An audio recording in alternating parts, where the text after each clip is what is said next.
Salutare! Sper că n-ați uitat că avem cel mai mic preț din România la Ravenol 530 VMP. Într-adevăr, dacă o să comandați o singură bucată, prețul este 349. Însă, dacă o să comandați 4 bucăți, adică un box complet, beneficiați de 300 de lei per bucată, garantat, astăzi, în timp ce noi filmăm, cel mai mic preț. Încă suntem astăzi lică, în 20 martie. Deci astăzi avem cel mai mic preț din România. Bun, să ziceți, domnule, am un Volkswagen 2 litri, am nevoie de un bidon, pot să cumpăr maxim 2. Însă, avem aprobare Volkswagen, Mercedes, BMW, cum se poate vedea aici. Bun, Audi Motorsport nu cred că e cazul. Porsche C30.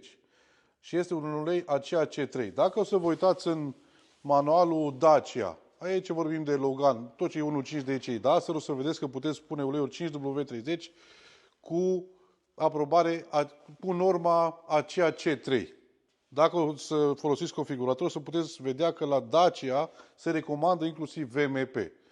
Plus alte mașini folosiți configuratorul. Deci, ai nevoie de 5 litri, mai e un prieten care mai are nevoie de 5 litri, mai ai o cunoștință cu un Mercedes Sprinter 10 litri, ai rezolvat acasă, cu un BMW sau un 3 litri TDI, imediat se face baxul, fără să-ți dai seama.